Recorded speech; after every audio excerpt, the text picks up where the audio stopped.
Yeah, I can hear you guys. You're good. Go So ahead, I man. would just first of all, God bless you guys. I know it's really cool to see you guys and talk to y'all one more time. I just had a quick question to Chloe.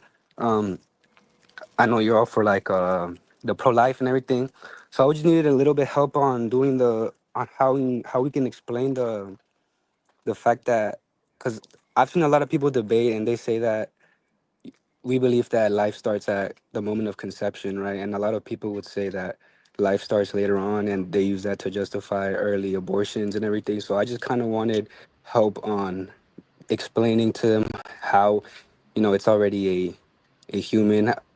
How or just overall, because I'm not too sure on the the whole science behind that. So I'm guessing just a little bit on help on who can explain that life begins at conception and how that baby, even if it's weeks, that it's already a human life and that God loves it and everything. So yeah, that was my question. Yeah, I would just say the science backs up life beginning at conception. It has there's 8 characteristics of life, and at conception it's fits those criteria. It fits the 8 characteristics. So like being able to grow and reproduce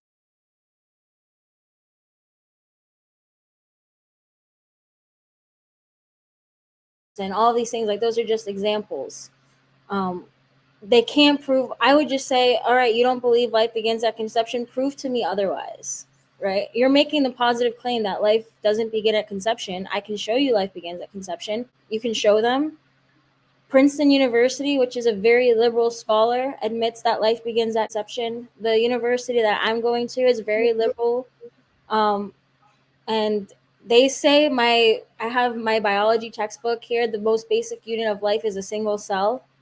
Um, so even the most liberal pro-abortion people are going to say life begins at conception. So really, it's on them. Don't make the burden of proof on you when the burden of proof is actually on them. I have a question, Chloe. So, Yeah. would you say that? And I'm gonna get graphic, but you're studying to be a doctor, anyways. Would you Mhm. say the sperm is alive? I would say a sperm is half of, because they would say not necessarily, because it doesn't, it's only half of the necessary chromosomes. It's only 23 pairs of chromosomes. So you can't make an entire thing just off of sperm. You need the egg for it But to come would you say the together. sperm itself is alive? You can, yes. People do say that it's alive. Um, but then they would argue, okay, so what about what's bad about contraception? Now I have a little different opinion on contraception, because of what the church says. I would say contraception isn't right. Um, but when you're talking about abortion, you're talking about a fetus. You're not talking about a sperm, or, people also say, what about a miscarriage? Like, is it wrong for a woman to, not a miscarriage, to have a period? Well, the same thing with a sperm. A period is an unfertilized egg. So you need both. What we're arguing is an abortion at the point of conception, at fertilization. The sperm and the egg meet. It's its own human being. It's its own individual person. That's when a human life begins. So we also just making it distinct from those as well, if that makes sense.